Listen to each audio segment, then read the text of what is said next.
No, because I could hold it from here. All right, we're live. Awesome. We are live. Everyone's looking on the butt. Oh, let me clear my search history. Sounds like Yeah, you should probably definitely do that. Shut off my notifications. And then when we go live, I'll put it on here, and we'll have the Paulie Paul shot there. We'll have the live. We'll have the full shot over there.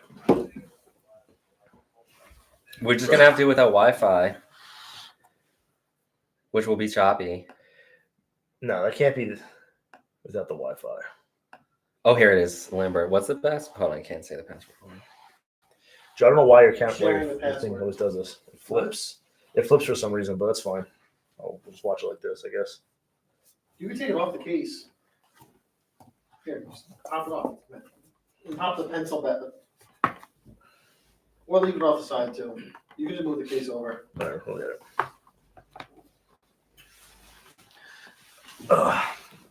All right, so for those of you that are watching on TikTok, how do we sound? Can you guys hear us?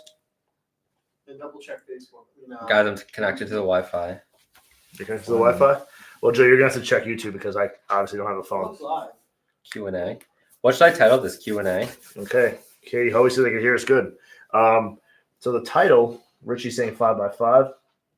The title is, I don't remember the title is. I think it's like Live with Paulie Paul and with Paulie and Danny. Yeah, there you go. Dan actually goes by Danny. Did you know that? Are you really? Both. Oh, Yeah, All right. as I got older in life, everybody started calling me Dan. all right. So, wait, no. Oh, are you doing your own live? Oh, you didn't want me to? No, so jump into my live. Oh, got you. Yeah, then people can do a double. They can do a double thing. Okay. How do I do that? What's up, everybody? Just give us a few more minutes.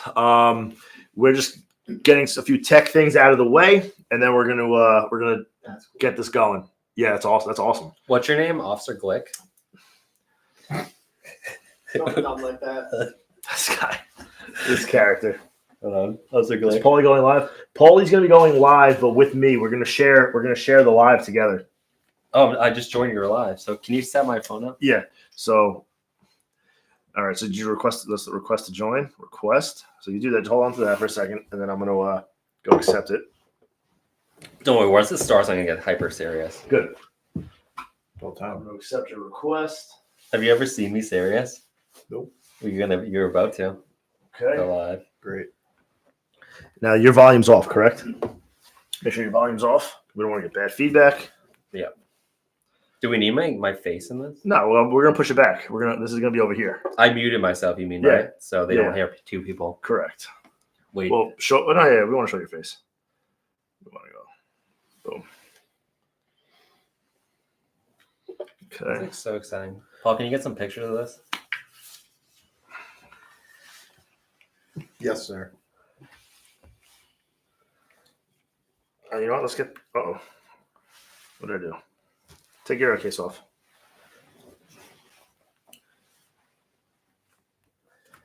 All right.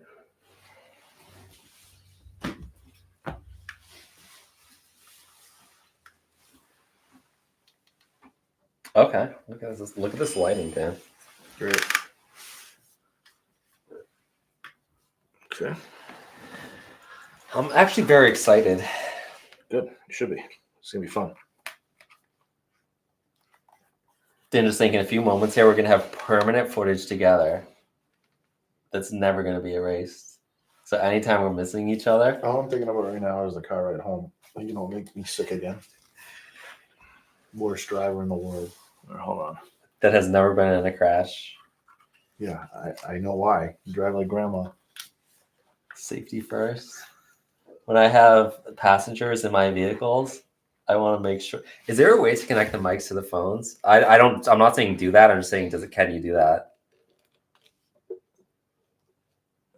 Yeah, we have those mics right down there connected to his phone. This one, Yeah, those two mics on the table right there Oh, are wow. wirelessly connected. like on the TikTok feed. Mhm. That's exciting. I need to buy one of those. Austin, I need a housewarming party. Can you buy me one of these? No. Okay. Yeah, so there you go. So you guys are now live on there, Okay. right? So you guys, that's how it looks. Okay. A little bit better. Okay. That's right. A little closer. No, Yeah, it's fine. We're on a lot of angles. There you go. Okay. All right, everybody. How do you guys hear us right now, you guys? Are we coming in loud and clear? On both Paulie's and and my Facebook feeds. Facebook, Instagram, TikTok feeds. Well, look, someone said I'm looking fabulous. All right, everyone said we're looking good. Welcome everyone to Glitz Live podcast. All right, good. All right, everyone says they can see us. We're good. We're ready to rock. All right, Joe, how we doing on YouTube? Doing good. Okay, let me know when we're ready to start. Look at those thick eyes. Look what I just got sent from work. Oh, they're watching us? Yeah. Awesome. All right, so we got 70 people, Shout out 74 to, people watching right Jamil. now. Shout out to who? Jamil Khan. What's up, Jamil? All right. Cameras are rolling. Cameras are rolling. TikTok is rolling. YouTube is rolling. We're ready to rock. You guys ready? I'm ready. I'm Okay. ready, Mr. Austin. All right. Ladies and gentlemen, welcome to this might be the first ever TikTok live / Muster Room podcast / YouTube Muster Room that we've ever done. Right? Are we on Joe? the FB We too? tried this finale of season 1, but it failed miserably. Yeah, we tried doing this during the season 1 finale like last year in New York City, and it didn't go too well. And I think we actually got everything down pat this time. So for those who can't see, you want to show everybody what we're looking at right now? You want to flip your camera to show everybody like how this professional absolutely. setup? Sure. So we're going to show you guys, if you guys are watching on TikTok, this professional setup that we got going, because this is actually pretty legit. If Paulie knows how to flip his camera. I just click buttons until I get to Let's see. No, you don't want to do that. Do you want to just do I it? think you have to click this and then flip Oh, wow. and then save. Right? So, okay, there you go. So just so everyone can see, this is the professional setup that we got going on. This is no joke. Do you want to show our live audience? Yeah, we have a boom mic ahead above us. That's what you guys are hearing. This is our live audience. Everybody say hi, Paul. And then this is the rest of the cameras and everything else going on. So now you guys and Joe. So now you guys have a better understanding of exactly how we're doing this. Let's flip this camera back around. And I'm glad I'm showing Paulie with nearly 4 million followers on TikTok how to use TikTok. Yeah, I haven't gone live a lot this summer. I've had a busy summer, Austin. Well, thank you for the fruit punch, by the way. I appreciate it. Yeah, just so you we're fully transparent here. We do have fruit punch in our glasses. It's after 4 p.m. and we didn't want to wire up on caffeine, so we went with fruit punch. Yeah, maybe alcohol later. We'll see. Yeah, maybe. Possibly.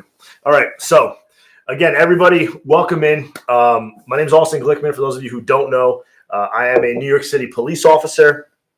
I've been on the job for nearly 10 years, and I am the host or one of the hosts of the Muster Room podcast and the president of Law Enforcement Officers Weekend, which is a 501c3 nonprofit organization. And essentially, our mission is to support and assist the families of officers that are seriously injured or killed in the line of duty. And the way we do that is by sending them on all expenses paid vacations. And two of these gentlemen sitting with me today have actually partaken in some of our events in the past, and we'll get into that at some point later during this interview / podcast / roundtable discussion. Right now, we have 2 officers that were seriously injured in the line of duty, both from New Hampshire, but we are currently sitting in one of Paulie's childhood homes, right? That's right. Should I say where we are? Or do you not want people You can tell them where. Okay. It's fine. So So no one's going to show up. Where? Well, you never know. If somebody shows up, that'd be Yeah, but it's my mom's problem. I don't live there Okay. anymore. With his fan base, you never know. Yeah, you never know. So we are in Hull, Massachusetts, which is directly on the Atlantic Ocean. Technically, I think this is considered Boston Bay, right? Is this considered the Bay of Boston? You're the historian. I've never picked up on that information. I think Just outside of Boston Harbor. Yeah, Boston Harbor. So I think this is technically part of Boston Harbor, but it's actually the Atlantic Ocean. So right outside these windows, you guys obviously can't see it, but it's beautiful. We're I just literally see a beautiful beach. I don't say, oh, is this Boston Harbor? I'm just like, it's a oh, this beach. is nice, refreshing. It's gorgeous. It's beautiful. It's rocky, but there's also a sandy beach. It's very, very, very nice area. Very quaint. Paulie's childhood home where he stayed for the summer times. Yeah, we went here every single summer. From my grandfather bought this for my mom and her siblings when I was about 8 or 9 years old. So every summer we all had a week down here, and where we got a lot of family time. It was always a awesome. special memory. That's for me. great. So that's where we are. Just to paint the picture for all of you. Joe and I, obviously from New York, and we're both the New York City police officers. And then we're joined by Dan, and then we're going to hopefully have Billy Cushing here as well. Billy is running late. He said he's going to try to get here within an hour or so. We don't know. He may or may not might join us. If not, whatever. No big deal if he can't get here. But we're going to be seeing him later tonight. So why don't we do this? Why don't we start off by the two of you guys introduce yourselves. Tell us about who you are, your law enforcement career, and how you ended up on this actual couch. And then we'll take it from there. Absolutely. Do you want me to begin? Do you want to start? Go ahead, bud. My name is Paulie Lewis, and Look to the camera. I always had a dream of doing something big for myself, and it was very difficult to get on as a police officer in Massachusetts. So with my passion for the career, I moved up to New Hampshire in 2018, tried out for 3 different police departments, and the first one to get back to me was Weir, New Hampshire, and that's who I started with. I graduated from the police academy in December of 2018 and got on the road right after that. 8 months out of the police academy, August 1st, 2019, I was involved in a shooting where I was shot 2 times in my right dominant arm at 2:00 in the morning. It was a domestic. Just my sergeant and I were on that night. All the towns around us were closed. As you travel more and more into New Hampshire, the towns get quieter and quieter. So that's the norm when you get out of the cities in New Hampshire. Just very small towns, not a big police department. The towns around you are closed. And following the shooting, my life changed forever thereafter. And that's how you ended up on this couch. That's how I ended up on this couch. Fast forward a few years later. I was alone in New Hampshire. That's how I felt, at least, because I just left my family for this career in New Hampshire, and I was just alone in my apartment for 4 months, just recovering before I started desk duty again. And to not feel alone, I shared my story through social media, and that was an outlet for me to get the interactions of the community, even though I couldn't leave my bed. And as I started sharing my story, a lot of people started connecting to it. And it wasn't being a police officer in general that they were connecting to. It was just a story of recovery, a story of trauma that so many people experience. A lot of people experience trauma, and they were connecting with mine. So as my audience started to grow, more eyes started seeing me. And a couple of years after that, Austin Glickman here found my social media with the help of one of the people that volunteer for LEO Weekend, and they wanted myself and my family to come out for one of their events. And after that, Dan actually found my social media through his wife's account on Facebook, which connected us. He got wrapped in on an LEO Weekend event, and it's been a year that I've known Dan, and because of the traumas bringing us together, we became like this so fast, because you won't imagine how fast you can become friends when you're connected by something as serious as what we've gone through. And I'll let Dan go into what happened to him. My name is Dan Doherty. I retired after a career with the Manchester, New Hampshire Police Department. I grew up in Boston. I also was a subject of mass civil service reject. It was a tough time to get hired as a cop in Mass back in 2008, which led me up to Manchester, New Hampshire. Something that I don't regret. It was a great place to work. I had a lot of fun. It was a very busy city, biggest city in Manchester. Lots of police work to be done. And about almost 4 years out of the academy, was in patrol on a SWAT, going on vacation the next week. So trying to get ahead of the game, save my vacation time, and ended up getting shot 6 times on the west side of the city. I had some pretty severe injuries. Was shot in multiple parts of my body, and I was bleeding out internally. My iliac was severed. I went through almost 18 units of blood, about 2 times the body holds. And luckily, they were able to stop the bleed, and I survived with a lot of follow-up surgeries and injuries thereafter. I just had my 19th surgery in June. I retired in 2018, the end of 2018, after just surgery after surgery after surgery. And the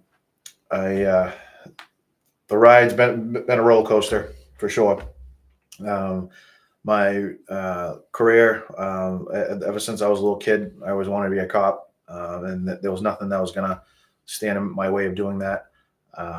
And for my career to be over, it hurts. It's something I miss very much. Got invited to a lot of different speaking events. Got to tell my story. Got to train new recruits, which I do often, and just preach my saying, the will to survive, and how I experienced that. And I'm here because of that. At least I firmly believe it. And I'm here today on this couch after just networking and meeting Paulie, which introduced me to Leo Weekend, and just opened my eyes to the support groups and just what this organization specifically does. I'm just very glad that I have this opportunity to be here with these guys. I know that what we're doing is spreading awareness, and it's also bringing the law enforcement community so much closer. So thank you very much for allowing me to be a part of this. Oh, it's an absolute pleasure. This is, what we do.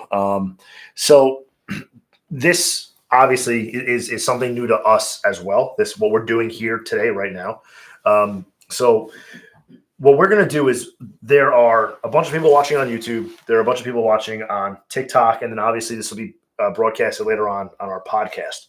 So what I'd like to do is just to let everybody know who's watching on YouTube, who's watching on TikTok, if you have any questions, comments, suggestions about Paulie's next haircut, or what I should do with my hair, let us know. Put it in the comments, and we are going to ask questions along the way. So it's going to also be a Q&A session. So if anybody has any questions or comments, let us know. So Joe, you're going to have to read the comments coming from YouTube. We have one comment on YouTube. Okay, what do we got? It's from a Mr. Zach Grunter, Okay. and he says less Austin and more Paulie. Wow. Wow. So I guess Dan and I will go F ourselves, and then it's all about Paulie right now. Okay, yeah. Usually always is about Paulie. It always is about Well, Paulie. I brought this pillow to hide. You did. If I start getting boring. Yeah. Y'all can't see this, but the way the blue's reflecting on the back of the pillow, it's very pretty. Can you see with like the red? No. Fine, but trust me, trust my judgment. It's beautiful. We swear Paulie has not drank yet. No, Paulie hasn't drank it. I don't. And you never should. Well, the people that know me know I'm a little off just by nature, so it's totally fine. Yeah. So we do have some comments coming in on TikTok of people just saying thank you, both of you guys, for your service. And I think Paulie's mom just walked in. Yes. So Yeah. We have to move the phone quick, Okay. and then we'll hop. So I do want to let you know that I have a very hovering mom, right? So it's very pre-planned that we assume that she's going to barge right in the middle of this. So we made time for it. I'm not getting on the camera. Mom, do you want, Mom, There's this a is seat right Oh, there. no, I just was peeking. Mom, do you want to give me a hug just to let them know how much you care about me? Not in this outfit. No, you look beautiful. Okay, this is the mom that got a phone call at 2:00 in the morning by her son, advising her that I took 2 rounds to the arm. Do you want to say anything about that? Yeah, it sucked getting the phone call. How did you drive up there? Do you want to just take a seat for a sec? You're more than welcome to. Yeah, you're more than All right, welcome to.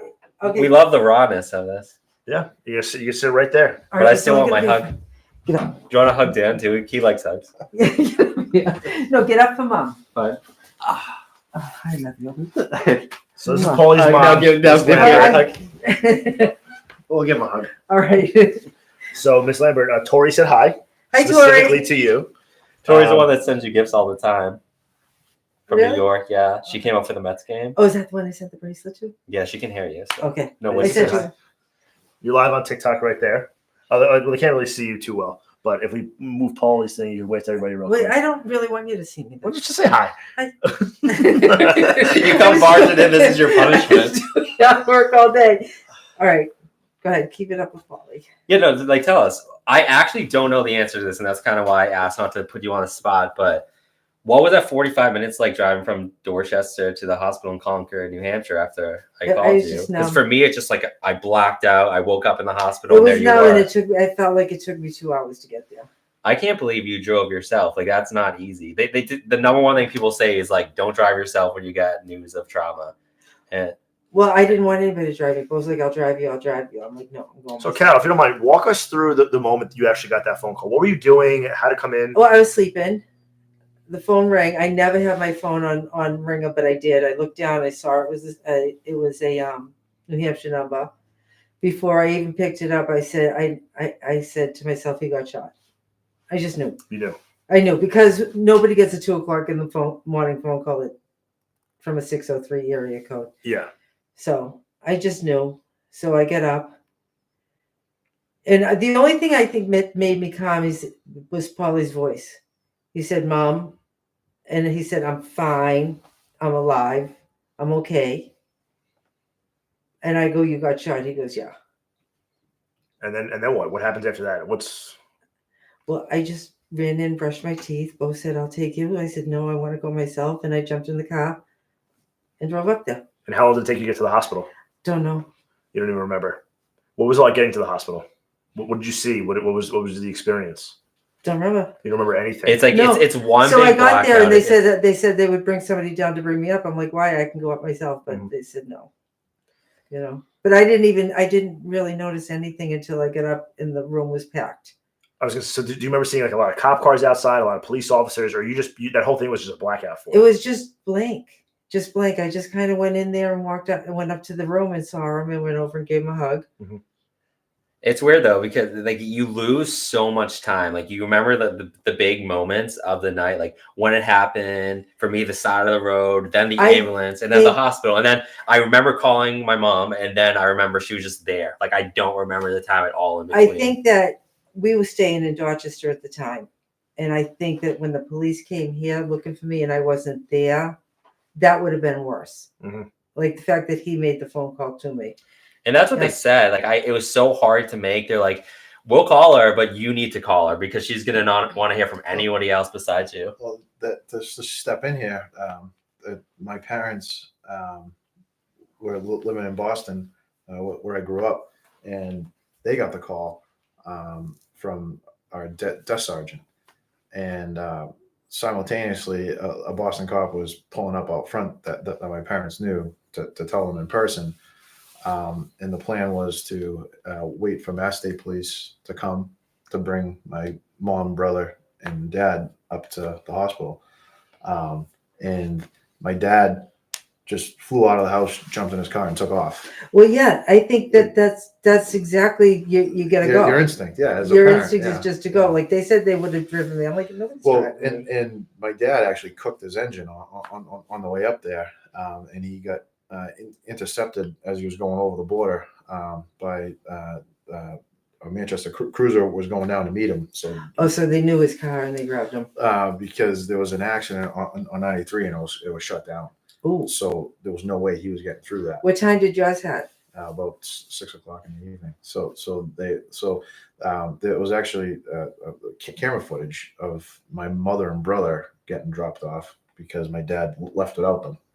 Of them getting there, my dad had already been there, Right. and I can only imagine what that ride must have been like for my father. And he's told me, he's like, I don't really remember. You don't much of remember. it, You other just than don't the fact remember. Just flooring out the As soon as I saw him and I saw that he was okay, well, alive, and that it was his arm and he couldn't move it, but I knew that he was going to survive. I I can remember my mom saying, because the hospital I was in is a Catholic hospital, and she saw a priest, and she knew what that meant. right. And I can only imagine the thoughts going through her head for that.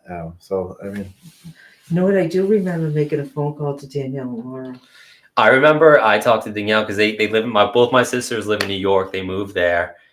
And I remember calling my sisters, and that was the second time I cried. For some reason, just hearing Danielle's voice, my older sister, who I counted on for so much growing up and always felt reassured by her, reporting to her some reason just got to me. I was bawling, and she's like, "Are you gonna be okay?" And I'm like, I don't know. I was just shot. Like, they're doing surgery in plus minus 4 hours. I don't know what the outcome's gonna be. And I just remember on the other end, and she's like screaming in the background, like, "Laura, we gotta go, we gotta go." I think they were already together at the time, and then they came rushing there. And by the time they finally got there, I think I was up like 26 hours because like I got up for my night shift. And then it happened towards the end of it. And then I stayed up until the surgery another 12 hours later. And I remember passing out like as they were finally there right before surgery. They made it just in time. But yeah, hearing my sister's voice, Danielle, She was soothing. it just some reason got to me. Yeah. When you drove to the hospital by yourself, you get to the hospital, you find out Paulie's been shot. Did you contact any other family members? You know what I did? I think I called Danny. I My called uncle. Uncle Billy and Dean Elmore. My sisters. And would you tell them over the phone if you remember? They said, I remember calling Danny and I said, I'm not coming into work. I got to get up to the hospital. Paulie was shot. Danny's my go-to brother. Okay. And then No. did Danny kind of take it from there? Did he He must contact have. everybody else? And He must have, because, well, they knew. I mean, when he got to work, it was already on the news. And everybody knew at work that it was you. Yeah. You know? And Dan, you had a similar type of story where your girlfriend at the time was a nurse. She had just dropped off food for you, stir fry, because you were working out at the time. Yeah, I was training for a fight. I was doing paleo. And then you leave, right? You go back to work, and then a few minutes later, she gets a phone call that you've been shot. Yeah, so Sarah was my girlfriend then, my wife now, and she met me at Paul's Car Care on Elm Street, and she had my new dog, Chocolate Lab, and I said hi to him, grabbed the container of food, and went back. I was going back to the PD to eat, and that's when the call came in, and there was some type of fundraising event going on. I think it was like a dueling piano thing. So there was a bunch of off-duty cops at a nearby restaurant, and my wife's boss at the time was there. Her husband is a Manchester cop, and they were all getting the call. So then she called Sarah, and Sarah hadn't gotten home yet, so she immediately went to the hospital, and she's like, I just saw him. I just dropped She off wasn't food. even home from dropping off the No, surf. Oh my no. God. And when she came in, there was an off-duty sergeant who happened to be at the hospital for something unrelated, and he took command of the hospital, and he actually asked me, and he said, who shot you? And he thought he was getting a dying declaration, and well, luckily it wasn't. I survived, but right when I was giving him the description of the shooter is when Sarah walked in, and she kissed me on the forehead, and I'm sure her nurse mode was kicked on, but That's when all the tears come. yeah. So she just had to be Sarah, not Nurse Sarah. Go ahead. You're more than Bye. Everybody say bye to Paulie's mom. Bye. Thank you for stopping in. I'll go this way. Oh, no, I can't. This way. See, this is some raw stuff you get when you're in a house next door to your mom. Yeah, you guys are going to have to move closer together again. Okay. There you go. Thank you. I do want to circle back. Like it's a topic that's been on my mind. I came over to say I put the rubbish out. Oh, thank you. What's funny, like called Austin last night. I'm like, FYI, I told Dan on the way down. I'm like, my mom has no idea about this world. So she'll just come barging in. She'll offer us some milk and cookies in the middle. She takes out the garbage. So I'm like, just expect that. We'll make it part of it. Yeah, that's great. And here we go. That's great. Unscripted, but you knew it would happen. How about this? Is any questions coming on TikTok? Yeah, we have. So somebody did ask on TikTok. They asked Paulie, if or when you do get the green light to return back to work, not do you plan on going back to law enforcement, but do you plan to use your college degree in some way, shape, or form? Just to give some background, I have a master's degree in clinical social work with a specialty in mental health. I also have the police training. I would love to find a way to intertwine the two, to especially help out police officers, right? Like that's what I want to do. But I don't know if I'm going to particularly use my degree. I've been discovering what I enjoy doing the past year, especially now that the surgeries have stopped, to include just going around and sharing my story. Like, you can do a whole lot of good. Again, I want to give back to police officers by sharing a story. And Dan does the exact same thing. Sharing a story of survival can be so motivating for people. And I'm finding that out more and more while I do it. And I finally got the opportunity to speak at an academy in New Jersey for the first time about 2 months ago now, I think. Yeah, it was a lot of fun. Thanks to LEO weekend. And for the longest time, I was so nervous to do it. And that's why I wasn't doing it. I'm comfortable at this point with radio shows, podcasts, social media, because for me, it doesn't feel big. It's like myself, a couple people, and a camera. That's so easy for me. The thought of standing in front of a crowd of 100 to 200 people, like with all those eyes on me, was so scary. But then I did it, right? In a format that was comfortable to me. You know, Austin was there with me. We were on a couple stools. It was a live interview, and it went so well. And then after the fact, that walking through the halls with the recruits, they were coming up, shaking my hand and saying how inspired they were. And then I'm like, man, like maybe this is something I want to do. Share my story, motivate people, show the rawness of what recovery in a shooting looks like, and find a living doing that. Purpose to my life, which is what I want to do along. That could be great for me. So to answer the question directly, do I want to use my degree? I want to use what I learned from the degree, which is being understanding for people and their mental health needs, while also intertwining sharing my story. So that's a great answer. I'm not laughing at you. Sorry. My wife jumped in. Okay. she asked, Paulie, do you cut your own hair or do you get it professionally done? I get it done by a very crappy barber who is pro law enforcement. And I say that as a joke. I tell my barber that all the time. So he's someone that his work base now is like all police, fire, and military, because he's a veteran himself and also was a fireman himself. And I wouldn't say he does like the job that your wife could do from the YouTube videos that she's watched, but he does a fine job. And I'm humbled though through this experience, and making it serious for a second. Like, I used to care so much about like having a perfect body, having a perfect smile, saying the right things all the time. And now, like after losing use of my arm and gaining some weight from what I used to be, I'm just like, oh, whatever. If I come out of the house like Getting old. it's called getting old, and then I'll just roll with it. All right. So sorry, Joe, but Dan, just to kind of roll off what Paulie was saying, you retired in 2018. Is there any? I know in the previous podcast we spoke about. I like you could only gain so much money because of the retirement that you have. Is there anything that you plan or would like to do? Yeah, I mean, we have legislation currently in New Hampshire, and it's a very sensitive subject for those who are affected by it, and not only for those who are affected by it, but by those who are gonna or possibly wanting to come into law enforcement in these very different and trying times to be a police officer. I'll talk about the meat and potatoes of the bill, but when I was lying on my hospital bed, and had I been married and had a family and kids and everything, I mean, I'd be stressed out. How am I going to provide? What am I going to do for my family? How is this going to work out? That in itself is a stressor that is avoidable. And at least with this legislation that we have pending that we've been working on for 3 years, it's going to give you a reasonable salary. And like someone like Paulie, who's brand new, he doesn't even have a high 5-year average to calculate your 66 2/3% of a pension. What happens if you're paralyzed and or you're so severely debilitated you can't work, you can't provide?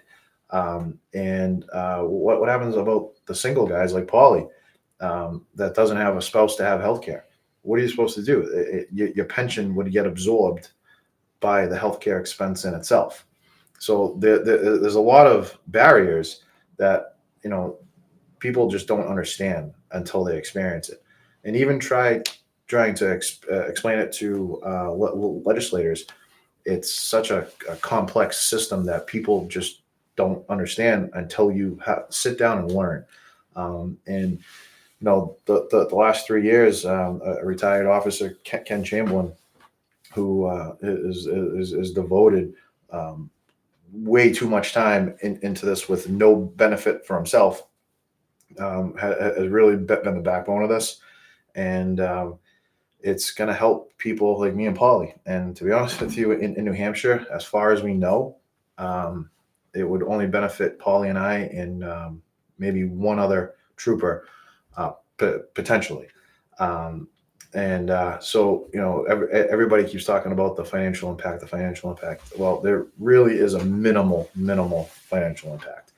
And my kind of speech I always give is that, I'm capped as to my earnings. I went to work that day. I did my job, and it ended my career. I didn't go to work that day expecting to be shot. Why should I be punished to the amount of money that I'm allowed to make? And now, money aside, I want to be a productive member of society. I want to be able to go to work. I want to wake up, be in a routine. I want to provide for my family. I want to be able to earn benefits, health care. And why should I not be able to do that now? Because my cap is well under any type of full-time job. So, that in itself, and even if we get this through and it helps the next guy and it doesn't cover us, then we'll at least be satisfied, so they don't have to go through what we're currently experiencing. I have a question for you guys. This wasn't actually on YouTube. I don't know if someone's asked this on TikTok or not. New Hampshire is compared to where we are in New York, a very small state. And there's not nearly as many traumatic officer-involved incidents as we have in New York. I'm sure in other states as well. I know you guys met last year because of LEO weekend. Was there ever a thought of you guys meeting before that? I mean, I believe you guys are the only two officers who have been shot in the line of duty in New Hampshire in the last couple of years. Did you guys know of each other before you met through the charity, or was it just happenstance with the charity where you guys met? Well, I actually reached out to Paulie. I knew Aware Cop had been shot. I didn't really know the background story. I never reached out to him, and vice versa. And one day I did, and then I discovered all of his social media stuff, and we just became friends.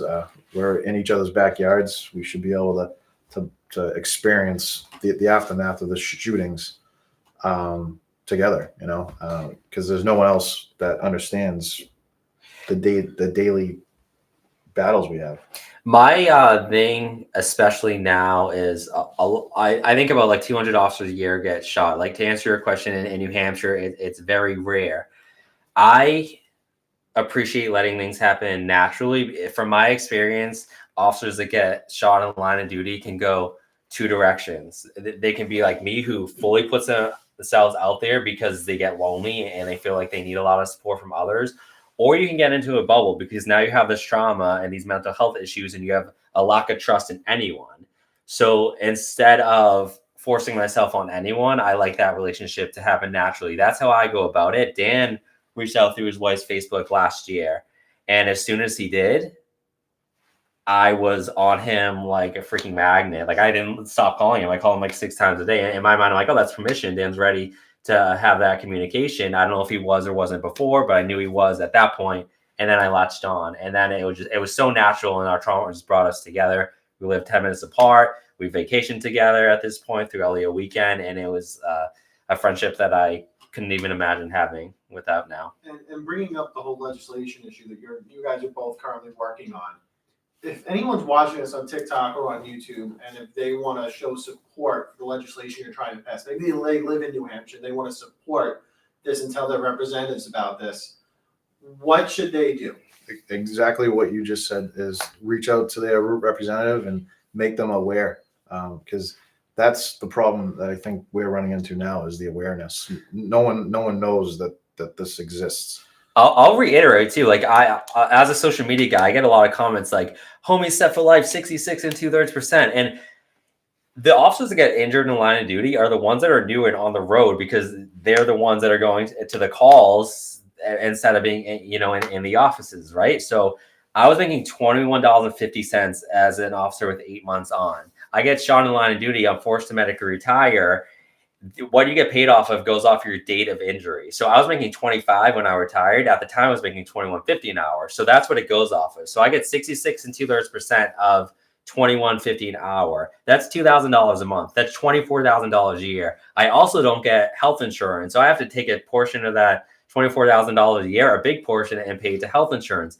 And I'm capped on what I can earn now. So I'm only allowed to make $16,000 a year. So I'm only allowed to make $40,000 a year, which everyone knows inflation these days. That is absolutely nothing. Like if I didn't have, a roommate and supports in my life, then I'd be crashing. So I'd be having to face financial issues on top of the medical issues that I'm still trying to figure out 4 years later. It is not a good spot. And to piggyback off of him, one of the most frustrating things, at least to me, was my shooting happened back in 2012.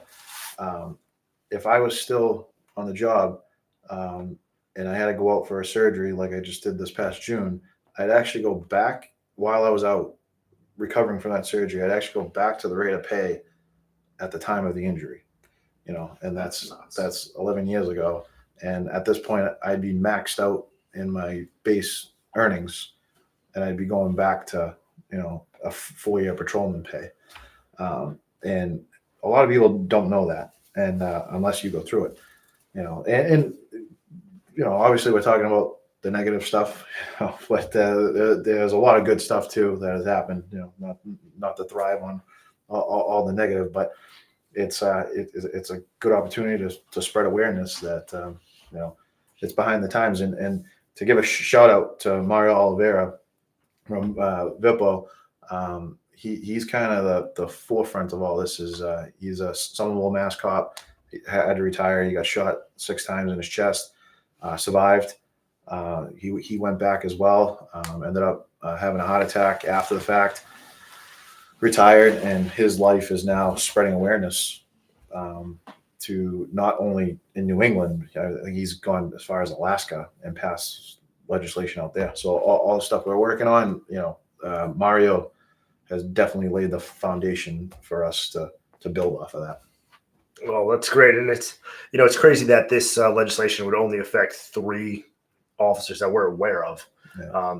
New Hampshire, although it's not a big state, it's still a state. We're not talking about a city or a town. We're talking about an entire state. Yep. And for New Hampshire to only have 3 officers currently that are injured in the line of duty, it's wild. Yeah. The difference is 3 officers that were shot in the line of duty that had to medically retire, right? Right. So New Hampshire does have its police officers that get shot, Sure, and they get well enough to return. The people that are affected that have to medically retire are myself and Dan, and one other officer who I don't even know the name of. I think it was a trooper in the 80s or something. Okay.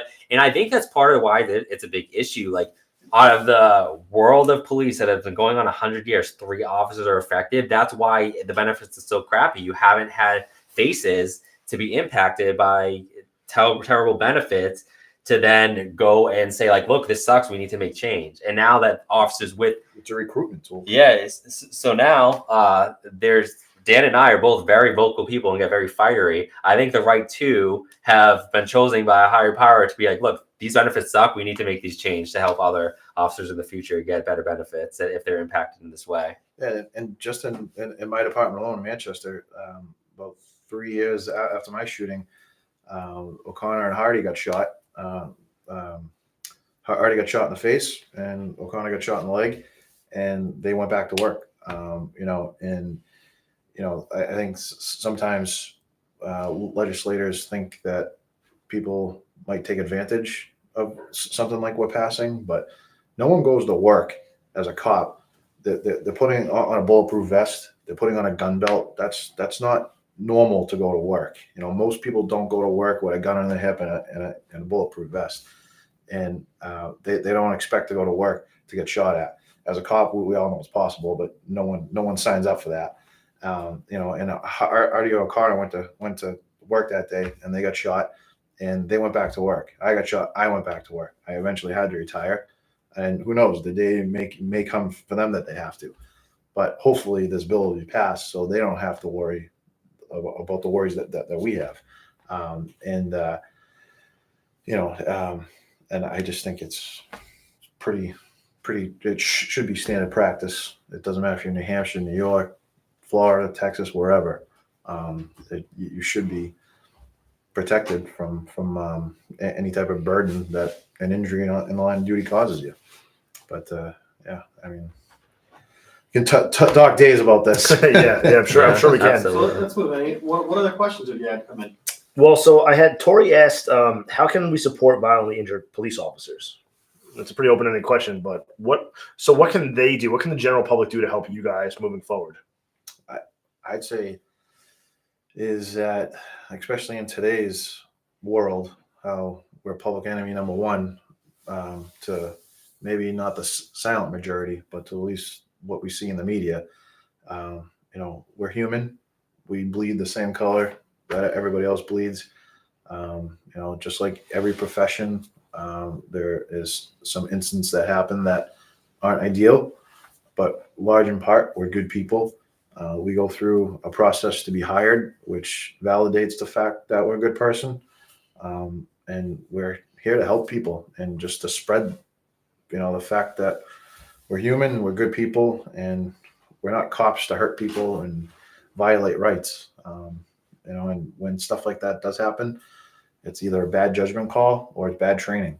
And to help spread just the fact that we're people, just like those who are judging us from the outside. Violently injured police officers are people that are at their lowest. We're struggling physically, mentally, and financially. We just lost a career of our dreams. We are as down as it can get. A way to help violently injured police officers just to be there for them. Like I promise, it's for me. It took 5 million eyes and counting to help me do well, to get all the attention, to keep telling people that I can do this, to motivate me. A group of survivors. I need the biggest network as I can get to get me through this, because overnight I lost my career. I'm struggling financially. Like I said, I'm struggling mentally. I feel so alone all the time. It's so hard to find people that understand exactly what you're going through. So as many people just to say, like, you got this, man, as simple as that helps me through and through. So let's talk about social media. Now, Dan, I know you don't use it too often, right? I'm new to it. You're new to it. I have an Instagram account. You have an Instagram. Okay, so you're slowly, getting into the ocean of chaos as social media is. But Paulie, on the other hand, right, 5 million or close to 5 million followers throughout all your platforms. And now I do know that you obviously have trolls on some of these platforms too. Mm-hmm. What's it like just dealing with the day-to-day life of being somebody who has 5 million followers, and how has it helped, and how, if there's any negative, what are the negatives? Yeah, so my shooting 2019 was right before George Floyd, right? So I started social media on TikTok anyway at the same time. So to a lot of people, I was only the police officer they were seeing. So as soon as I started, I started getting so much hate for people that didn't quite understand police officers. Like I was getting death threats, people saying that they wish I didn't make it through, like just because I was a face that a lot of people were looking to talk to that hated police at the time. And then right away, it numbed me to a lot of the crap. I'm like, okay, this world exists, right?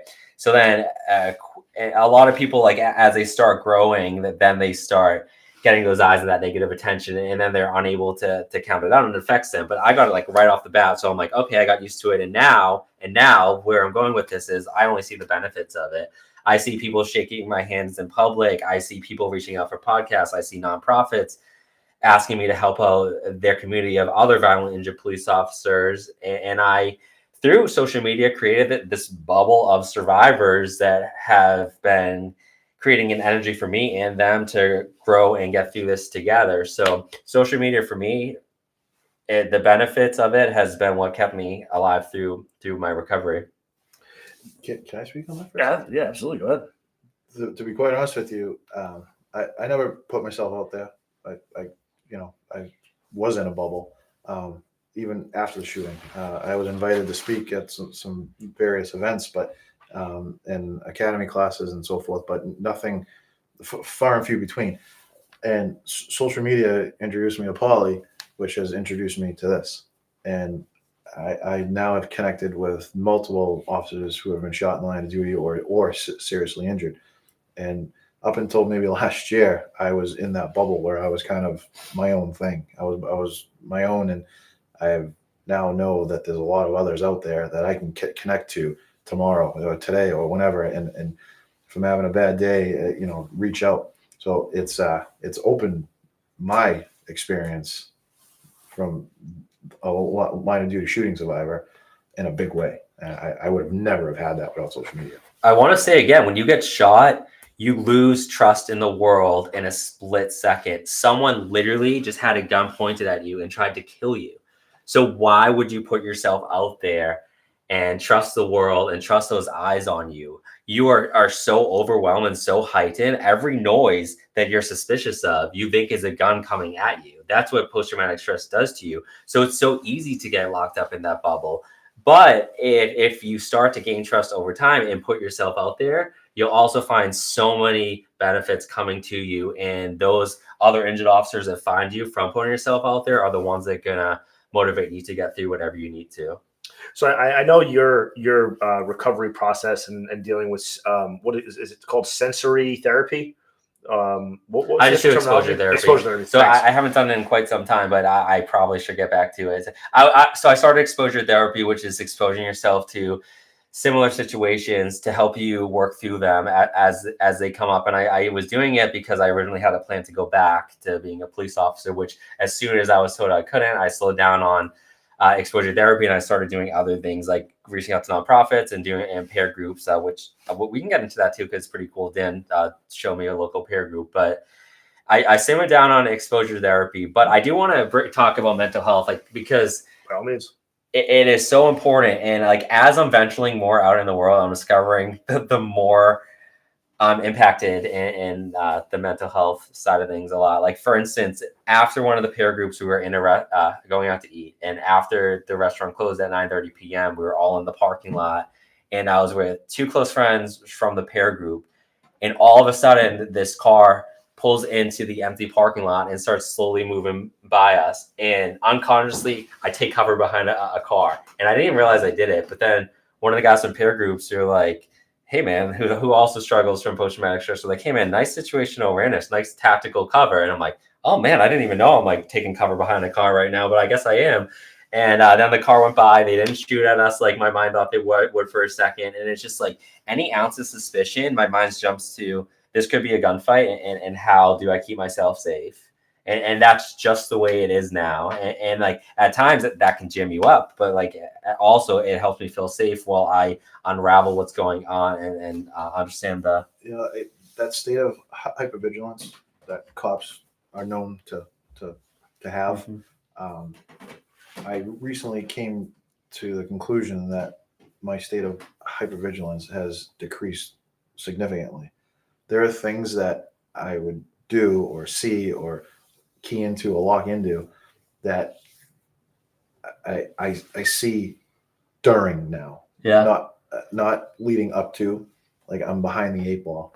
And I think that the 5 years that I've been out of law enforcement has detuned me out of it. Yeah. And I'm not saying that's a bad thing. Yeah. Because the state of hypervigilance it's not a healthy thing. But cops naturally acquire that skill. Yeah, I was gonna say, I think all law enforcement officers, and it probably goes the same for military, fire, EMS, first responders in general.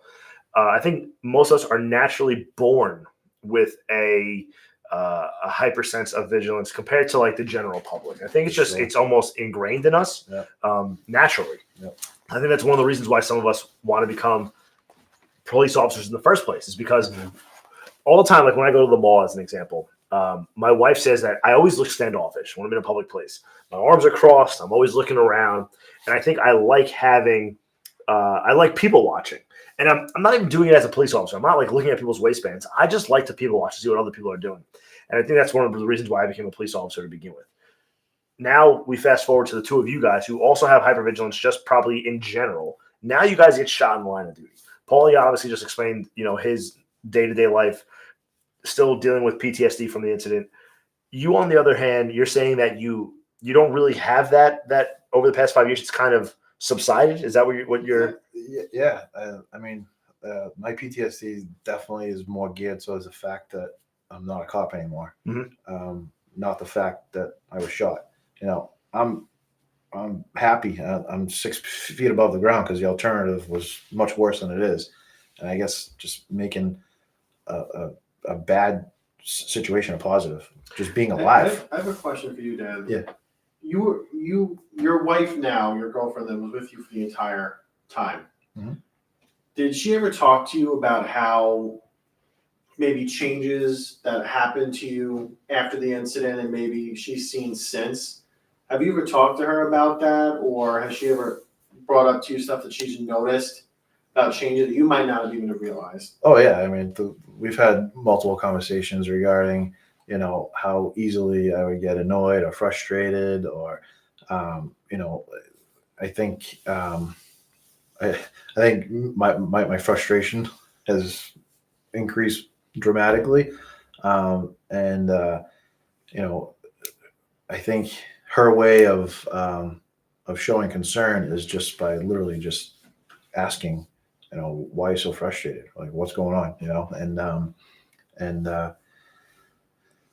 her little subtle hints usually I can uh, key in on, and I understand that maybe I just overreacted to something that I shouldn't have. And she has a very polite way of calling you out on it. You know, but that's just who she is. She's a non-confrontational, good person. So, but yes, it definitely is some mood issues. No question about it.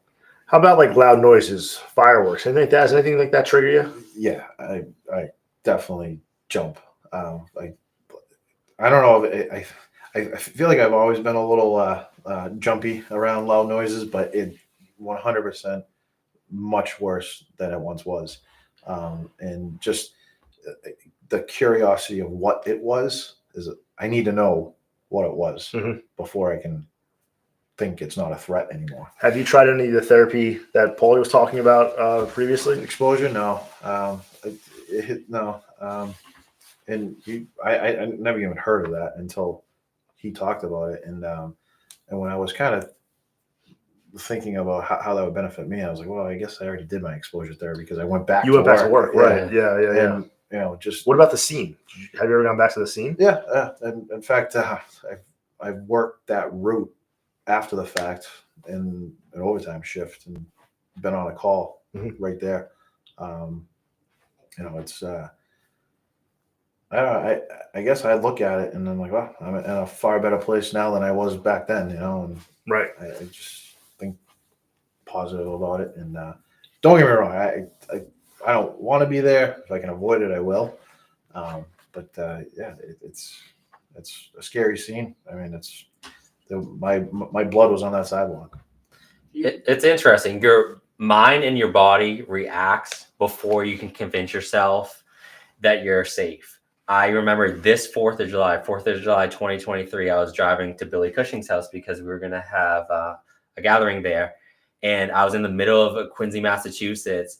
And all of a sudden I saw a flash and heard a bang. And I took cover. Like I took cover while driving. I was at a red light, you know, and then I had to process. I'm like, oh, that was a firework. And immediately my heart rate went down. Immediately I felt safe.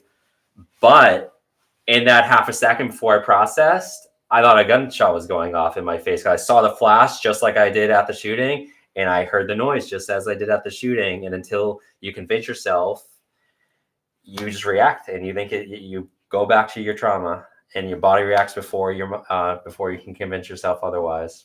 You guys both mentioned, Paul, you a little more about not exposure therapy, the peer support. Yeah. Do you guys find that talking to other law enforcement professionals, other cops, do you think that's easier than talking to maybe an outside clinician about some of the things? Do you think talking with other people, like even what we're doing now, me and Austin fortunately have never been in a situation like either of you have.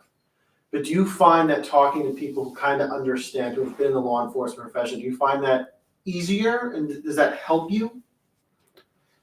Yeah. Like I have circle of friends that have been cops, first responders, and that's the groups I feel most comfortable in.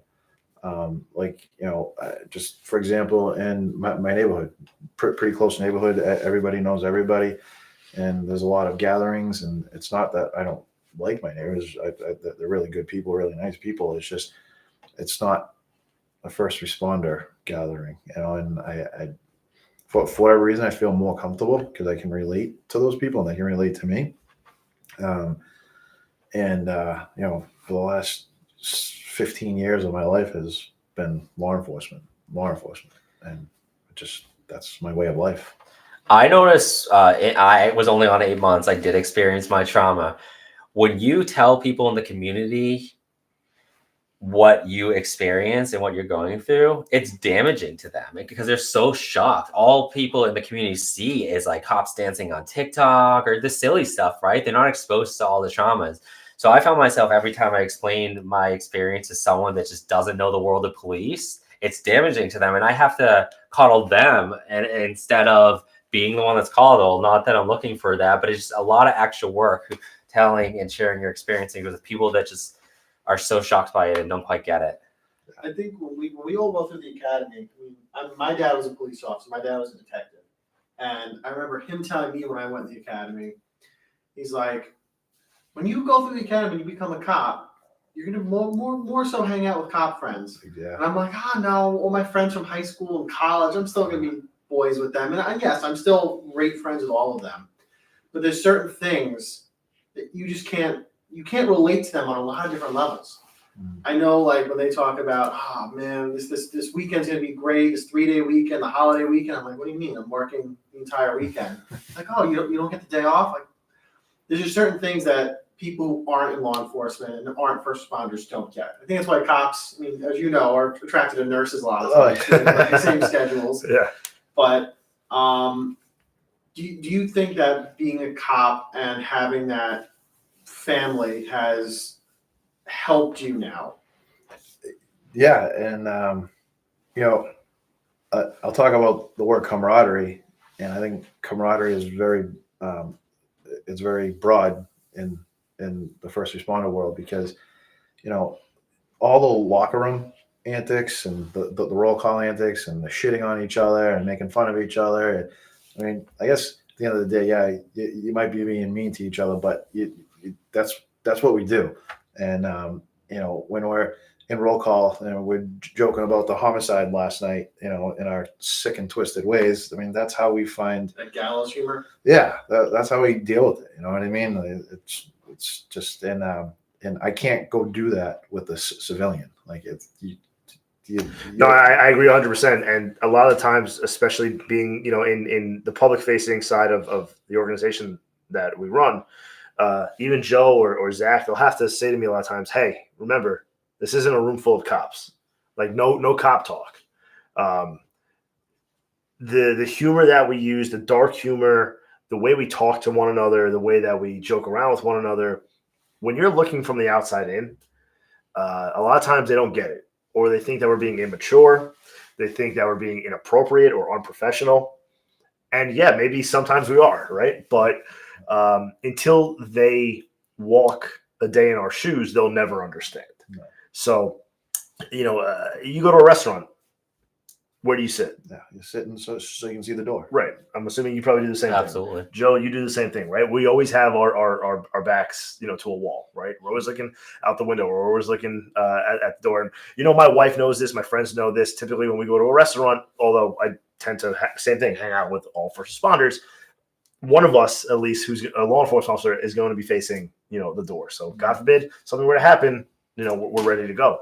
And it's the same thing with like carrying your firearm off duty. I don't know what the laws are with you guys being medically retired, if you're allowed to or not, but just had an incident about this. Took my daughter to go see Frozen, the musical, the other night, and it was in Boston. And my wife asked me, she goes, "Why did you Google about the security there?" And I wanted to see what their policies were about off-duty carry for cops. Mm-hmm. If it even said anything, and if there's metal detectors or whatever. Yeah. And like, I'm not a cop anymore. I have my retired credentials and Leosa and all that stuff. But I didn't tell my wife that I was because I'm going into a big theater in Boston and all these mass shootings and everything. Like I wanted to carry a gun. Yeah. But they have a strict policy there. It even says off-duty cops cannot have guns. Right. You got to go through the metal detectors, and it's tough to turn that off because you're responsible for your family safety. Right.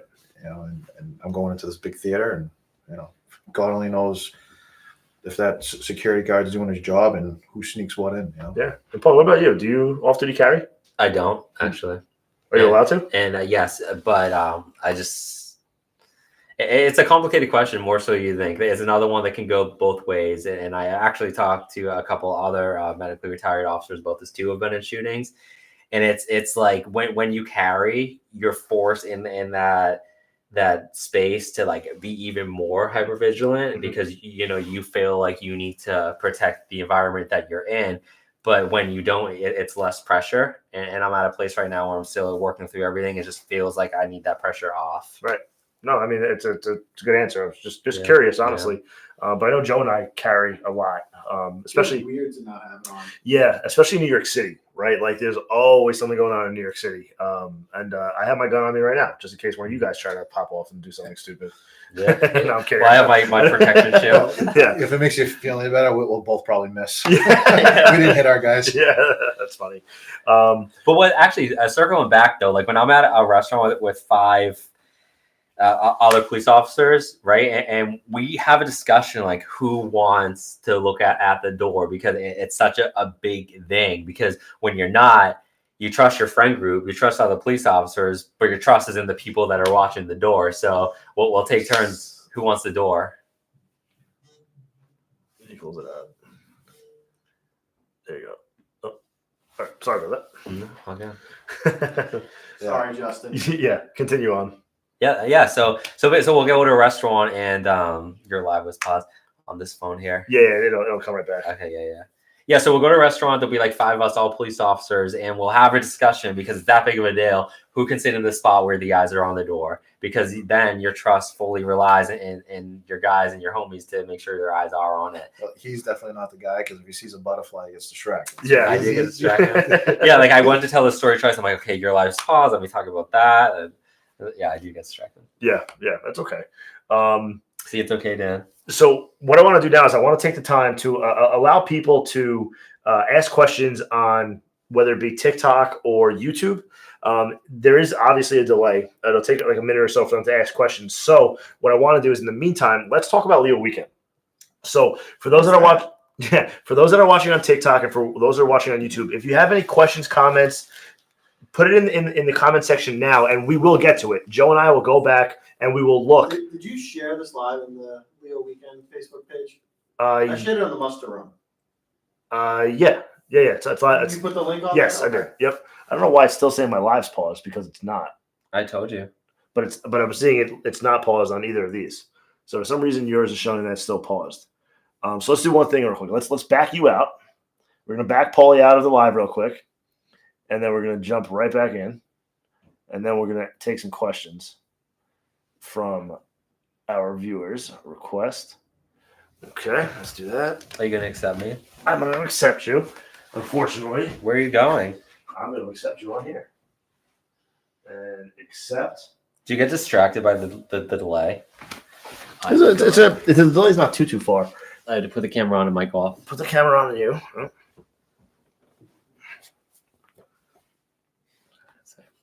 Okay, we got it. It's still showing. I don't know why it's still showing. For some reason, yours is glitching, but that's fine. Yeah, it's fine. That's fine. All right. Obviously, it's not paused because people are still in here and commenting. So, all right. If anybody has any questions, comments, or concerns, put it in the chat, whether it be on YouTube or on TikTok, and we will get to your questions momentarily. In the meantime, let's talk about Law Enforcement Officers Weekend. So, Paulie, we first met you because of Zach Grunther, the vice president of LEO Weekend. Right? He found your TikTok. I wasn't even on TikTok at the time. He found your TikTok and he said, "Hey, Austin, there's this guy who's on TikTok and he's throwing things at weird objects and I think he might be a good candidate for the next LEO weekend. I think that was in 2020, 2021. It was 20, yeah. 2021, Yeah, right? yeah. And he showed it to me, and then we showed it to the group, and everybody was like, "Yeah, why is he throwing things?" Like, I don't know, but I guess we'll have him It come. was 2020 because you reached out October 2020, and then I went to the 2021 event. Okay, there you go. We saw So the October photography. 2020, Paulie was trying to pour drinks and throw sticks at lakes. I do a good job at throwing Yeah, sticks. and listen, it was captivating. Obviously, you have nearly 4 million followers on TikTok who watch you do that stuff, and 4 million bored people. 4 million bored people watching Paulie throw sticks.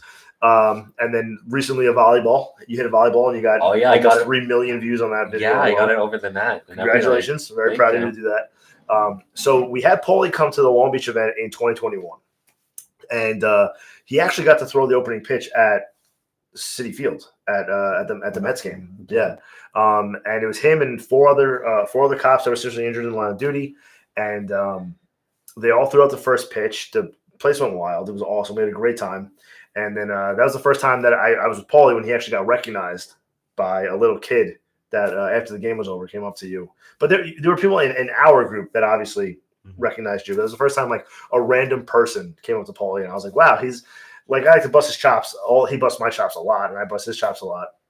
That was the first time that I realized that Paulie really did have a reach, especially with the younger demographics, the teenagers and kids on TikTok and now Instagram and Facebook, and is doing really well. And just Paulie, tell us about your experience with that weekend itself. Going to law enforcement officers weekend is huge for me. I say it again and again. The people that get me through this are people that understand. The people that understand most are other police officers that have gone through a similar situation and survived and made it out on top.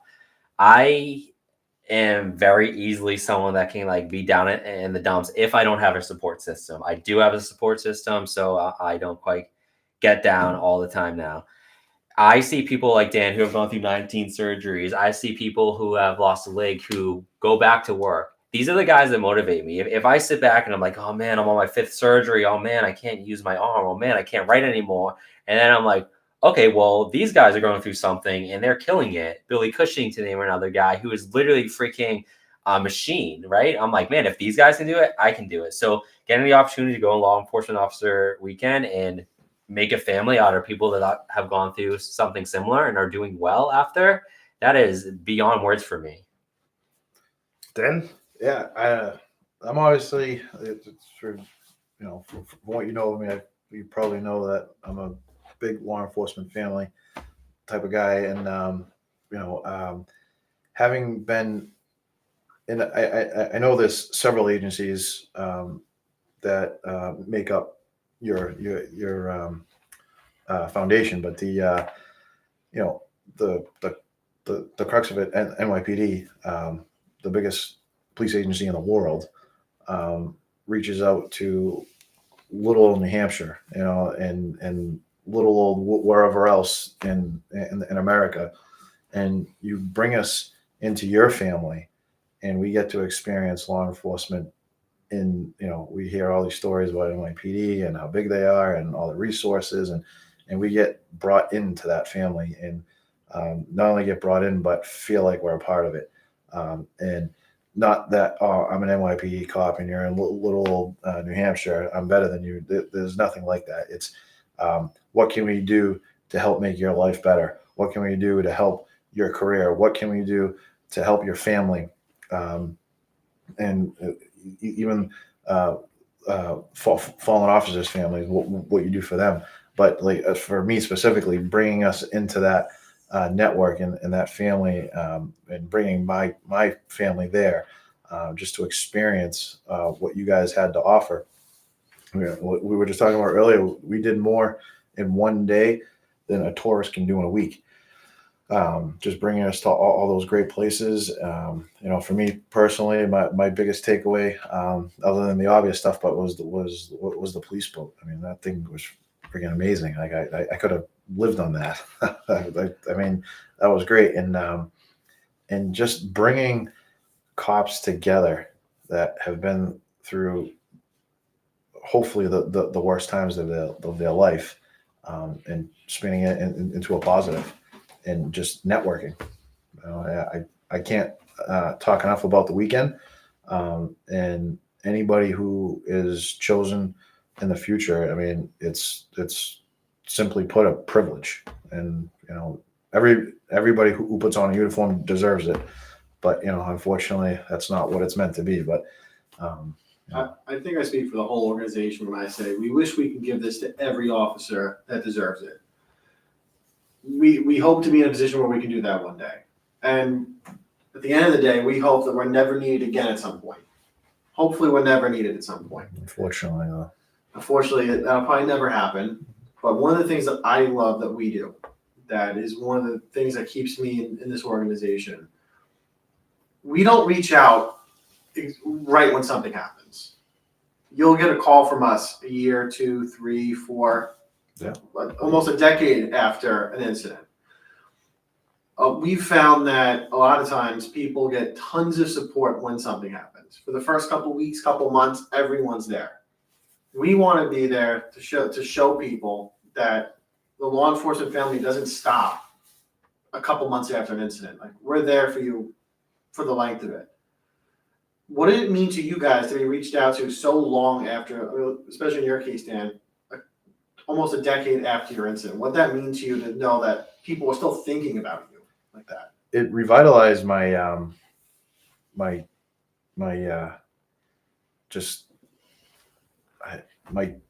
career. It revitalized the fact that I'm still family. I'm still law enforcement. I might not be putting on a uniform every day and going out in the streets or sitting behind a desk and doing clerical work. I'm still a part of the family, and I still get to go to these events. And just because my career was cut short doesn't mean that I'm not a part of it. And I guess for a little bit there, it was fading. I was kind of in on the back end of it and not involved. And that when you guys invited me, I mean, it just revitalized my feelings towards it, and it's just kind of put everything into perspective. That I might not be a cop, but a retired cop means something too. It certainly does.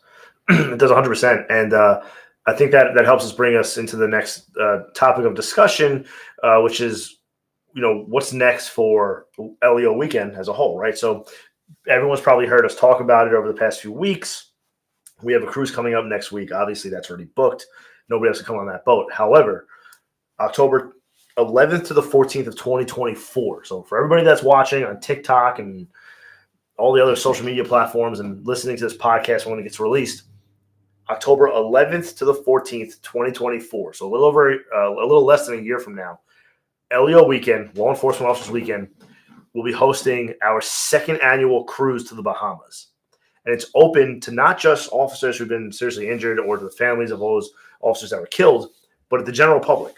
So if you and your family want to come and join us, if you are a member of law enforcement, both active or retired, if you are anyone who supports law enforcement, friends, family, and if you want to come on this boat with us, the discounted rate that we have for the group is significantly lower than you'll find anywhere else. So as an example, right now, if you were to go to leoweekend.com/cruise, you will see that you can register for the cruise. You'll put in your name and all the information, you get your t-shirt size, etc. And then after that, you're going to be asked to do a $100 deposit. $100 gets you and locks you in for the room rate. For 2 people in a balcony room overlooking the ocean on Allure of the Seas, which is one of the biggest boats in the world, one of the most renowned boats, one of the most awarded boats, $1,400, $700 a person for a 4-day cruise to the Bahamas. Are you selling this on my wife? I think I am. If she's watching right now, specifically say Sarah. Sarah, if you're watching right now, $700 a person. You can't beat that. I mean, obviously you'll have to buy your flight, but I mean, that's, you get it early enough. It's pretty cheap.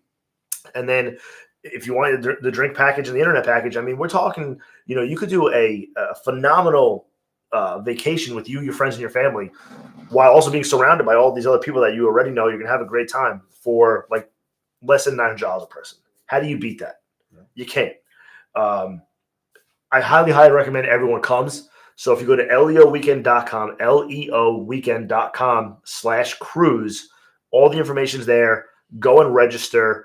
Do it now because that will lock in the rates. So Paul, go to leoweekend.com/cruise right now. Yeah, we saw some nodding in the audience saying we're doing this. Yeah, lock it in. Sean Kilbreth, I know, is watching right now. He And, commented, that's right, he just commented on you guys. well, I got 2 it would be texts a from good him. opportunity for his purpose of spreading mental health awareness. He's very involved in peer support stuff. Be a great place to spread it. Sean. I Yeah, we agree. didn't even explain peer support. Oh, right. Yeah, let's talk about it. So go ahead. Talk about peer support. I'll start with the antecedents leading up to the couch. You love talking about the couch that we're on and how we got. Yeah, so I met Dan last October, and again, we hit it off right away. We became, would you say besties at this point? Or is that a little sussy? I introduced Dan to the word sussy today, and he's not for it. No. So Or besties. we're besties. Sussy besties or just besties?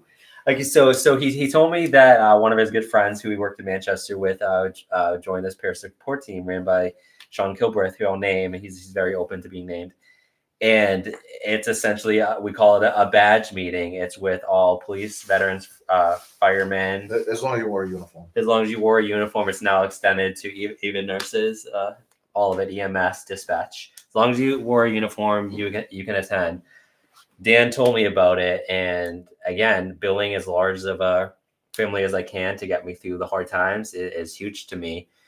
Every Wednesday night, we meet at 6 p.m. and it's a couple hours long. And we talk about our 20 years careers or the week leading up to the next meeting. And it's a bunch of people that just get it. And people bawl during it because it's sometimes the first opportunity that they can get to say what's been on their mind for up to 20 years or longer if they've had a longer career. And it's hearing their stories, hearing what they've gotten through, knowing that they're there for me inside the meeting and out. It's been life-changing for me. And I've gone with Dan a couple times. I've gone with a lot of others a couple times. Not everybody likes to say that they go to the peer meeting, so we keep the confidentiality there. But it's been life-changing for me to go most Wednesdays. Yeah, and I mean, I can tell you this is that after my shooting, I know it opened up some wounds, because the apartment I came from it's a bigger apartment for the Northeast, but 275 cops or whatever it is, everybody knows everybody, and if something happens, everybody knows, and they know the person, maybe not intimately, but they know them well, because it's a small enough department where everybody knows everybody. And when Mike Briggs got killed, I had started just after that. I actually was getting hired as that trial was going on. And then, fast forward to my shooting, I know people told me that it reopened some of their scars from Briggs. And the chief at the time definitely realized that something needs to be done to help the well-being of the mental health of his officers. And he would always say, they're not my officers, I'm officers with them. And he was that type of chief, and especially the chief now too. But he knew that something had to be done for the mental health of the officers. So Boston PD reached out for their peer support stuff, and they never looked back. Boston kind of took them under their wing, showed them how to start all this. Everybody involved in my incident, we went down for a debriefing, and we went through their whole process, and then we adopted it, and it has significantly grown. Now there's a full-time wellness officer. All he does is peer stuff. Justin Breton, I mean, if there's anybody who probably gives more as far as his time, and a lot of it probably unpaid, it's him. And the current chief, the officers that he works with, their mental health is his number one priority. And there are a lot of guys that unfortunately haven't benefited from peer support. 15, 20 years ago, if that was in existence and it was okay not to be okay, and we didn't take the approach, toughen up, get back out there, their quality of life would probably be better. So going forward, there's really no excuse not to seek help, not to reach out, because it's there. It's all confidential. Legislation has been passed. You can be subpoenaed and put up on stand, and you don't have to say a word. If as someone involved in peer, and I can't speak enough about it, because I think I share a belief with that most cops have, is that I'm not going to a non-first responder and telling them, I wish I had killed the guy who shot me, because we're trained to eliminate a threat. I failed at that. I didn't eliminate the threat, and he got the best of me, at least that night. And if I go tell a clinician who has no idea how cops think that I wish I killed someone, I'm probably going to end up in an institution, Maybe, yeah. So with that being said, is just peer group within the first responder community is such an essential part of the department that you work for, and luckily it's spreading. It's becoming bigger and bigger and bigger and bigger. I know Manchester has kind of led the way for New Hampshire, and they're called upon often. We just talked to a guy named Sean Kilbreath. He puts himself out there, and he does a lot of work unpaid as well, just spreading the awareness, getting people in the chairs that he knows needs help. The last thing in the world that we want is a suicide. If we can prevent anybody from going down that road, it's a win. And I'm sure NYPD has a lot of opportunity for that stuff. Yeah, we certainly do. But Sean, if you're listening, which we know you are, you should be coming on the boat with us next year. There'd be a lot of cops for him to talk to. Absolutely. I do want to circle back. We talk about right after a shooting. When you survive a shooting, there is a honeymoon stage. You become a celebrity in your community. You're on every single news station. People are reaching out to you. You're flooded with letters in the mail. All your family's calling you. People are showing up at your doorstep to visit. People are paying for your coffee at the local Dunkin' Donut. All of it happens. And then the next news story happens, and all of it's gone. And you're left with your physical injuries. You're left with your mental injuries, and you have to face them, as well as that support disappearing overnight. If you are an officer that is injured and survives a shooting, you need to build your resources. Otherwise, you're going to fade away into oblivion and be depressed and alone.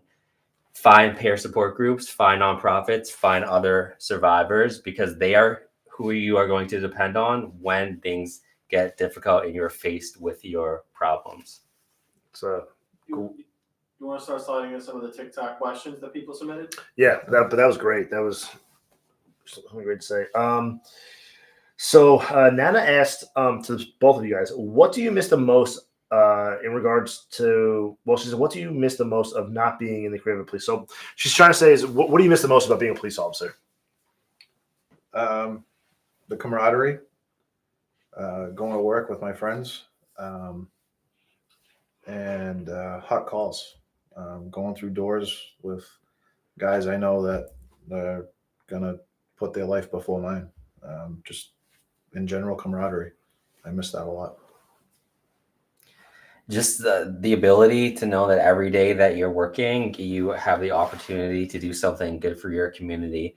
And there are other ways around that. I'm still trying to find that fully, even though I found a lot of it. But just knowing that every day you're going into work, you're doing something good that can potentially matter and benefit someone's life. So the next question is, where do you go from here? What's the next steps? What's in the future for Dan and Paulie? Well, I think the first step is to get this piece of legislation passed, and whether or not we're included in it, hopefully it is a retro, but if not, we at least are protecting the future. I don't know. We're still young. I have a wife and daughter, and hopefully just raise my daughter in the right ways. And right now my focus is family. I don't know what's next, but if this piece of legislation gets passed, then I guess the door's wide open. Absolutely. We've been behind the scenes putting our heart and soul into this violently injured police officers bill, the VIPO bill. Dan's been working on it a whole lot longer than I have, and it's life-changing for violently injured police officers. And it's not over the top. It's just enough to help them survive while also facing all their battles. So we've testified in front of Senate. We've had a lot of meetings off the scene, and we're hoping that this bill can be in place to help people that really need it. And it's been a long battle with it, but we're hoping that it can do a lot of good in the future. So that's priority number one. So we have another question coming in from Tori. And now this question, although it was directed at Paulie, it really affects both of you guys, because I know that both of you were your lives were saved because of a tourniquet. So the question is, do you believe all states should pass a law where all police officers carry a tourniquet? Absolutely. I mean, when I was shot, tourniquets were not a thing. My tourniquet was a guy that was walking by who actually had a warrant. Later to find out, gave up his belt. Well, actually, he was told to take off his belt and commandeered it, but they tourniqueted my leg with that. Okay. And at least in the Northeast, I know that story spread and tourniquets became a thing. Yeah, tourniquets were taboo for a little while Yeah. in EMS and in law enforcement, Yeah. because there wasn't enough research done on the law enforcement side. Military side, obviously, it was because the research showed back then that if you apply a tourniquet, they always thought, well, you're going to lose your limb. Right, absolutely. But obviously, that we know now that's just not the case. I do want to show some respect. Dan's situation is what motorboated. Motorboated? What are you trying to say? Okay, so let's just delete that. Let me just start over. We'll cut that one. Well, we're live on TikTok. Well, I was thinking he's like a boating guy, so I was trying to like use some familiar word for him. Motorboating. It works, okay? If you just take the Okay, sure. okay. Sure. Dan's occurrence is what kind of forefronted? Is that fair? Sure. Is like propelled? Propel. There you go. That's a better word. That's better than motorboating. What is motorboating? I kind You don't know what motorboating is? No. We'll talk off there. What happened to Dan is what propelled tourniquets like really being used in New Hampshire law enforcement. It was like because of what happened to him that probably I had a tourniquet on me that night, and my sergeant had one too. Yeah, and at first, I mean, it was well received. I mean, one of the guys I used to work with, Matt Potter, I went to the academy with, and very squared away, SWAT guy. He was the medic. I mean, he's a genius with this stuff. I remember him mentioning tourniquets well before that, and that we don't have them, but he implemented the whole training. He came up with the course, the officer down, how to apply it, where to apply it, the scenarios, and now it's standard in the in-house academy. Yeah, same with us. Yeah, I'm not sure if it's in the state academy. I would imagine it is by now, but it's at least in the in-house in Manchester. And at first they just gave us tourniquets. Here you go. I was like, where do we put them? A lot of guys put them in their flashlight pocket, and they're sitting on them in the cruiser all day long. They're getting damaged, and like where do you put them, and how do you take care of them? And then there were like the older guys were like, oh, one more thing for my belt. I'm not putting that on my belt. And Yeah. some people would put them on the inside of their vest. How do you get your shirt? Where do you put it? Yeah. I know now a lot you see them on the holsters. Yes. Or some type of belt holster. Mhm. That's accessible. And now with outer carriers being more prominent, it's a lot easier to put it somewhere up here. So I mean, I think if you're a cop today and you're out in the streets and you don't have a tourniquet, I mean that's basically like as dumb as not having That's life saving. bullets in your gun. Yeah, we face dangerous calls with a handgun. Why wouldn't we also use a life saving tool like a tourniquet that's easily so you can slip on your belt or your vest or anywhere really?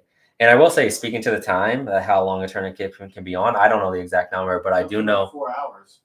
my tourniquet was applied at 2 in the morning, right when after my shooting. I then went to the hospital with the tourniquet still on, and I remember it being a discussion. The doctor will probably want your tourniquet to just remain on because he has to do the surgery anyway. The surgery was 12 hours later.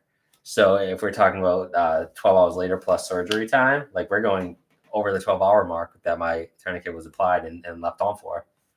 It's a long time. And just an awareness thing is it's revolving around tourniquets. Is one of the bullets that went in through my thigh, that went up through my abdomen and out of my back, that did all the damage. My belt, 2 belts I had on. I had my pants belt and then my duty belt. When they first got to me, I was saying my stomach, get my belt off. And I started taking my belt off, and when they undid the belts, my stomach, like almost like an elastic band, that just blew up. And my point of saying this is that if you're ever in a scenario and there could be a potential internal bleed, the belt may be acting somewhat as a tourniquet. Maybe don't take off the belt.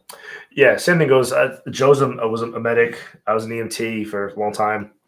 They'll always teach you, like when you're dealing with any type of injury, even like a head or a neck injury or like a broken bone, like an ankle, let's use it as an example. If someone rolls their ankle or breaks their ankle and they're in like a shoe, you don't remove the shoe because the compression of the shoe and the laces are actually holding the swelling from becoming a much larger issue. So, yeah, that's a good point. I think a lot of the issue though that I see is that and this goes for anybody, we get tunnel vision, no matter what, right? Whether it's general public or first My responder. training is so important. Exactly. You can just be thrown a tourniquet, Yeah. and when you're not in a stressful situation, okay, I can figure out how to use this. But then the situation happens. You have that adrenaline dump, and now you're in the oh fuck moment. Is your tourniquet set where you can apply it to yourself? Is it set where it's small enough where it's gonna go on your arm and you can't maybe fit it on your leg? Do you know where it is in the heat of the moment? It's one of those things where training and practice is really important, and not just knowing how to do it to yourself, but how do you do this to your partner? Yeah. And everyone always sees the movies and they think, let's remove everything off this person. We got to cut their shirt. We got to cut their vest. We got to cut everything off of them. Maybe not always the best thing to do. Plug holes and get them to the hospital. Yeah. A lot of departments like ours also issue quick clot now too. Yeah. Where you get a tourniquet, you'll get quick clot, you're shown how to use it. And it's one of those things you hopefully never have to use, but if anyone's listening out there who maybe works in a department where they're not provided, maybe speak to your local EMS organization. I know in my time I've seen a lot of stuff disappear off ambulances when people need stuff. Yeah. So if you need one, make sure you have one. Yeah, you can get them on Amazon now. A tourniquet set that will come with quick clot for. I mean, you can probably get a decent one for $30. Get one with a metal handle. Don't get the plastic one. Yeah, because those could snap. They could break. Yeah. Yeah. Brittle. Yeah. So I'm looking through TikTok to see if we have any more comments coming in. We have comments, but no more questions. Do you have anything coming in on YouTube? Any questions from our live audience? Sean loved the motorboat comment. Oh, Yeah, see, I was being familiar because he's a boating guy, and I was trying to make sure you felt comfortable and safe here. yeah. Did that comment make you comfortable and safe? Would Paulie make you feel safe if he motorboated you? Is that I put him in a headlock and strangled him. Paul? Any questions from the live audience? I'm just absorbing everything in. Yeah. All right. Anything else we want to discuss? I mean, we've been going now for a little over an hour and. Do you want to work on the the photo for the YouTube clip? Yeah, we could do that. So we've been going on for about an hour and 40 minutes. How can we get a law or bill passed on having an officer requirement on tourniquets? I think one of the hard things, I'm going to jump in with that, is that as it currently stands, law enforcement agencies are controlled by their states. There's no real federal standard with law enforcement. I mean, you have Flexi, which dictates federal law enforcement, but in terms of like local police officers, which we all are, even if we're part of a massive one, it's all controlled by the local municipality. Mm-hmm. And training also is dictated either by the state or by the city. So the training a police officer receives in Massachusetts or New Hampshire or New York might be vastly different than what an officer receives in Texas, Louisiana, Alaska. And So also, I think having some of those maybe federal standards potentially on what certain things an officer needs to know how to do could be helpful.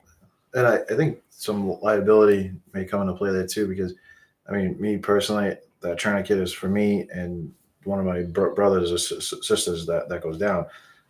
I'd be, I mean, don't get me wrong, I would, but I'd be a little reluctant to put it on a civilian without the proper training, because God forbid I cause more damage and now they turn around and sue me. You know, like I think that as we're cops, not EMTs, even though a lot are cross trained, but not all are. I wasn't. Well, if you have your basic first aid training, especially with the tourniquet, and again, this goes state by state. I can't talk for New Hampshire or Massachusetts, but with New York, if you're acting in good faith as a police officer, first responder, even a lay responder, a civilian, and you apply a tourniquet to somebody, and for some way, shape, or form, it actually ends up injuring them more.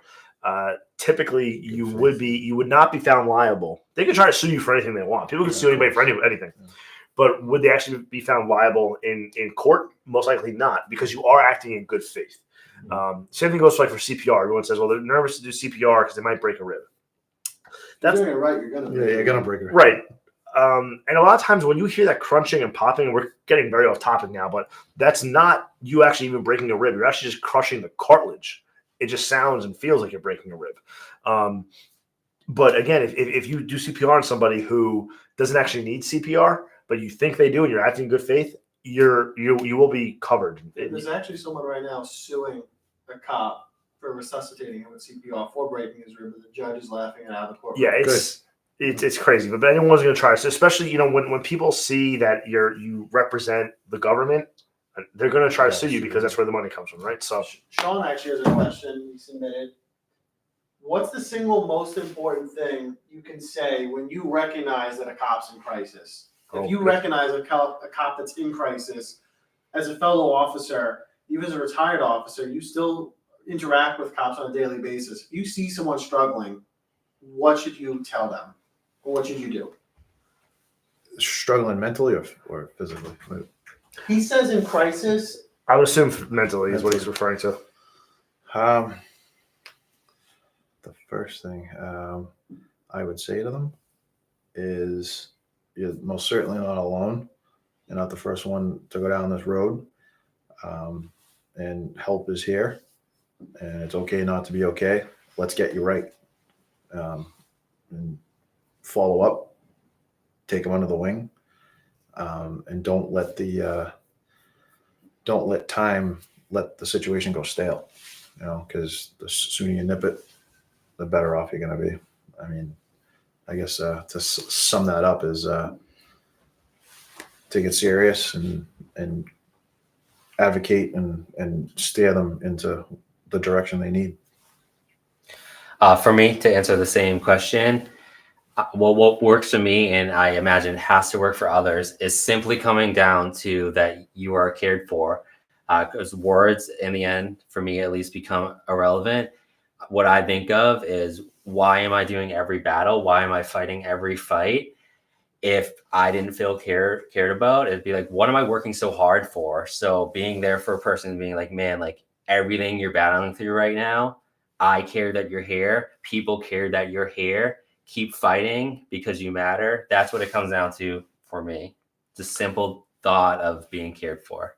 As a cop looking in from the outside, I've seen other cops struggle, and when I first got on the job, which was nearly 10 years ago, mental health and peer support 10 years ago was not like it is today, right?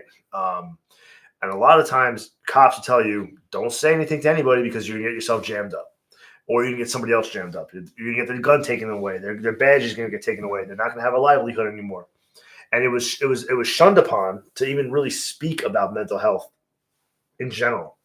Now, obviously, the world has changed, technology has changed, medical care has changed, and most departments across the country are now obviously supporting peer support and talking with one another. And in my 10 years, I've contacted either an internal NYPD mental health crisis team or an outside one that we call it. We have something called PAPA that I've reached out to for 2 separate cops. Now, I don't know what the outcomes have been. I certainly don't ask, nor do I find out. They don't tell me. It's anonymous purposely. And the one thing that I always say to the newer cops who are coming in, I'm not an FTO, I'm a field training officer, but sometimes I'm kind of put in that role because I have 10 years on. I do like to teach. I always tell cops, I would much rather you tell somebody that you think somebody is having some issue. It may not be a full-blown crisis, but one of your coworkers is having an issue. Tell somebody about it. Let the professionals do what they have to do, because God forbid you don't say anything. You gotta live with that. And and they go home and they do something to themselves or a loved one that you may have been able to prevent by just saying something. How would you be able to live with yourself? And I personally wouldn't be able to. I just want to jump in here and mention something that Austin doesn't talk about very often. And one of the things that you did, which you told me about. So I don't know if you guys know this story. So Austin was at headquarters security at our police headquarters. I was working in detail that day. Yeah, like 20 cops get assigned to it every tour or whatever. He's sitting there, and he sees on one of a Facebook group a cop in crisis. No idea who this guy is. No idea where he is. No idea where he was a cop. Nothing about him besides his name and some statements he made on Facebook about potentially harming himself. This guy, using his vast social media experience, ends up tracking the guy down to what department he was with, all this stuff, researching him, calls that department, finds out that he's. Why don't you tell the story a little bit? Because I think this shows exactly the character you have, and what I think is younger officers, people need to be shown, like, when you're in this profession, you don't just hang it up at the end of your tour. Like, you got to be there for one another. You should mention this. Yeah, so I want to first mention for the internal affairs who may be watching this that I wasn't using Facebook while doing my headquarters security stuff. What happened was I was on meal, and I was on meal earlier in the day, and I was scrolling on Facebook, and I came across this post. Now, because of that post, it brought me back to my detail, and I continued to be on Facebook while I was at work. But because I was trying to take care of a fellow officer, so if internal affairs is watching, Statute of limitations is up. Yes, but I was doing it for the right reason, In right? good faith. Yeah, in good faith. So essentially, what happened was this guy had put some really odd comments on a Facebook group called Club 23. No, excuse me, it wasn't Club 23. LEO only. If maybe you guys are on Facebook, it's a very, very large Facebook group with cops from across the country, like 20,000 plus cops on there, all active and retired. And this guy said some really strange things, and then I clicked on his profile, and then it brought up some of his other comments over the past few hours that he's been making. And the comments that you could see from start to finish were progressing in I would say aggressive language towards potentially committing suicide. And the last comment had been made like almost 2 hours prior. And it essentially said that he was going to leave his home. He was driving away, and he was gonna kill himself. So I looked up his name, but he had a very common first and last name. We'll just use the words Mike Johnson. That wasn't his name, but essentially that's what we'll say it was. And his Facebook profile was pretty tight and secure, but I was able to get some snippets here and there. Long story short, I was able to determine where he was, where he previously worked. He had just recently retired, and I found articles online that he had gotten into an officer-involved shooting like 5 years prior, 2 actually to be exact. And there were comments that he had made that day saying that all the bodies that he had seen throughout his 20-plus year career in law enforcement, all the DOAs, all the burn victims, the car accidents, they were coming back, and they were telling him to join them, essentially saying, kill yourself, come join us in the afterlife. And using the article, I contacted the department that he was with, who then said that he had retired a few years earlier and he moved out of state. They were able to make contact with some of his previous partners who knew where he lived, what state he lived in. I called that state police. We believe we had an address. We sent cops to that address. Now, mind you, this took like 4 or 5 hours. This was not easy. This was a long process. State police ended up going to his home. They contacted his wife. His wife was like, "Yeah, he left a few hours ago. I don't know where he is. Can't get in contact with him." Thank God he was driving a Tesla, because you contact Tesla, or you can even do it from the phone app, and you can track your car. Yeah. So state police tracked his car. He had just parked about 2 hours away at a gas station. They contacted troopers up there. Troopers made contact with him, found him on the side of the road, and they took care of him.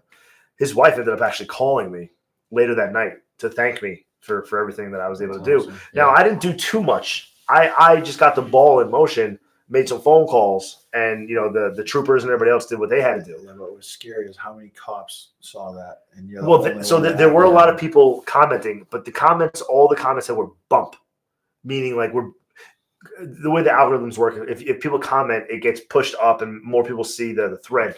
So people just commenting bump, bump, bump, bump, and some people were like, "Does anybody have it? Does anybody know who he is? Did anybody contact him?" And instead of commenting and wasting your time commenting, go do something about it. Yeah. Go find him. Do Absolutely. something. And it seemed like nobody was doing that. And I commented, I'm doing it, but if anybody else can do it too, Yeah. I think, if we all put our collective law enforcement brains together, we might be able to find this guy. And then just out of pure luck, and thank God he was driving a Tesla. If he wasn't driving a Tesla, I don't know if they would have ever found him or not. But I spoke to the troopers later that night as well, who with the wife, and they ended up saying that his story obviously wasn't that he was going to commit suicide, that he just needed time to get away, and he was going to go visit his daughter. He needed help. We spoke to his daughter. His daughter said they had no plans to meet the dad at the time. So obviously he was creating a cover story. I spoke to the wife actually a week later, and we got him in touch with 1-800-COP Talk, I believe is the name. I don't want to give out the wrong information, but I believe that's the name of the organization, and the phone number that you could call if you need help is 1-800-COP Talk, anywhere in the United States. And they got in contact with him, and they got him a physician who was able to take care of him. The wife was telling me that a year prior he was going to see a psychologist, but their insurance was no longer good, so he hadn't been able to see somebody in over a year, and that was one of the main issues. And then they were able to get him in contact with somebody who could help him. Yeah. So as far as I'm aware, he's doing better now. So it should be at the point in today's society for cops that they could walk into any police station and say, "Hey, I'm either a cop, former cop, retired, whatever. I need help." And someone in that department, in Manchester, they have a whole team, critical incident management team. There's probably 20 guys on it, and no rank, and it's the issue is a lot of times these departments, Manchester, although you're saying it's a smaller department, it's really not. In the grand scheme of things, Manchester's actually a pretty large department compared to so many other places in middle America. Yeah.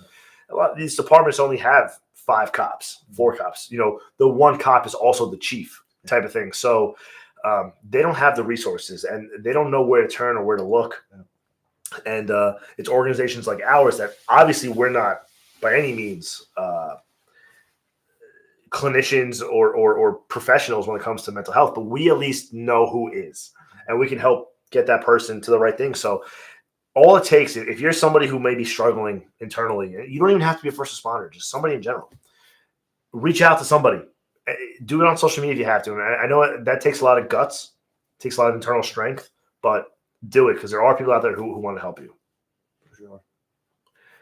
So I think that might be a good way to end this podcast and this live. I don't know if it's a cop line. Okay, so thank you, Lucas. So it's 1-800-COP line. It's a resource. That's what I was referring to. Again, if anybody needs help, there's plenty of resources. You can Google it yourself or just reach out to us. Paulie can be contacted on many platforms on social media. Reach out to Paulie. He'll get you in contact with if anybody needs any help or resources. Dan's on Instagram now, so he can be reached out to. And again, I don't want to beat a dead horse here, but if anybody wants to join us for Law Enforcement Officers Weekend in the Bahamas next year, October 11th to 14th, all you got to do is go to leoweekend.com/cruise. You can register, $100 deposit, locks you in for some really amazing group rates. Join us in the Bahamas next year. You coming? Yes, absolutely. Are you coming? 40% chance. 40% chance. Just tell my wife again. Okay, I'll talk to Sarah. Paul, are you coming? I will be. Because if you come, Paulie will come. I will be there. I've gone to like 7 LEO weekend events, and Yeah. they have never done me wrong. So I'm like a seasoned member at this point, and everyone I can get to, I go to. You have something for me, by the way. I do. What is it? Hold on, close your eyes. Okay, close my eyes. All right, now open them. Pick a hand. Try to guess what chance. How many you have This to one. open your eyes? Try to guess what chance. Wow, how would you know? So as I'm gonna motorboat you. yeah. As part, you know what's funny? If you look at it from the back, it actually looks like a meme, a funny meme, which we can talk about later. Do you know what I'm talking about? Can My you, friend Pat Mills would know exactly what we're talking yeah, right. about. So we always ask our guests to bring something with them for the Muscle Room podcast to share with us, for us to keep. John, do you know what I'm referring to? That's a very dangerous play. It does, yeah. Just there's something missing. So Dan earlier brought us a Manchester Police patch that you guys can see right here. People love patches on TikTok for some reason. So there's a Manchester Police patch that Dan brought us. Can we just get a quick take of the closeness of Austin and I's leg? Real Here's fast? a challenge going. He's like keeping me real warm right now. And then we're like so- we're a little bit cuddled though. Paulie has his own patch because he's Paulie Paul, and he's got almost 5 million followers. So this is the patch that Paulie makes. It's Velcro. Is that the new version? This is the new. This This, is is, new- There's two new this version. is the 2023 version. So let me explain. Sure, Can you please. hold it out for my camera? Oh, absolutely. So on the right here, the coolest feature of this is actually a hidden clock inside the elbow that with the time of the shooting. Oh, wow, okay. 1:47 a.m. So it's a little Easter egg inside. And then you have the bullet hole scars all over it. The tourniquet in the middle that saved my life, and this tourniquet saved Dan as well. So there's a lot of hidden gems in this polypole patch that do mean a lot to me for talking about it in a serious manner. Yeah, in a serious matter. That's the Paulie Paul patch for those of you on TikTok that want to take a look at it. So we appreciate you adding this to the collection. We will add this plus the patch and the challenge coin to our living museum, which we will create eventually whenever that happens. I Through the want to muster add room. too, for everyone who's watching on YouTube or on TikTok, if you know an officer who needs help or needs a trip or needs something, reach out to us. We need nominations for more families, for injured officers, for, God forbid, line of duty death families. We want to be there to help everyone. One of the things that we're doing now is we're having our previous families help nominate future families. But if anyone on TikTok knows an officer who really needs some help, DM Officer Glick here, and we'll see what we can do for them. Yeah, and we've already had some families actually reach out already for 2024 themselves. I think we're getting large enough now where we're finally starting to reach.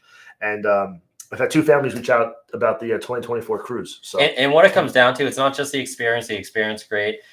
It's for people that need a family, right? The camaraderie and the family of law enforcement is huge to a lot of people. Someone that is struggling post-trauma and really needs a group of people that are going to get it, that are going to be there for them for the long run. Think of people like that could benefit from all of that, and then nominate the name. Yeah, agree. So, all right, this has been the first ever Muster Room podcast / live TikTok / live YouTube video that we've ever done. Tried doing it earlier last year, didn't go so well. I think this one a lot better. Hopefully, this is something that we could continue to do over the next few months. Paulie, appreciate you and your mom for allowing us to use your beautiful childhood home. Absolutely. To host here, and we look forward to doing this again. Dan, thanks for being here with us and driving all the way out here. I know it's not easy. It's like a 2-hour drive, right? Yeah. Well, with him Well, driving, Paul driving, it yeah. took you. Stop and go. I got stop him. and go. I got here very safely. He's in one piece. Dan, okay. Nauseous. I recommend to never put Dan in the passenger seat. I think 22 seconds was the record where he didn't say something. Everything down to, oh, my hands on the wheel are in the wrong spot. Oh, my brakes are too strong. My turns are too bad. Finally, and then he started freezing me out. It's 30 degrees outside. He had all the windows down. I don't recommend They had Dan the as a heat passenger. seater on. Because it's 30 degrees It was out. 64 degrees on the way. It's not Yeah, 30 but degrees. it's like pretty close to 30. No, it's been warm today. It's been very warm.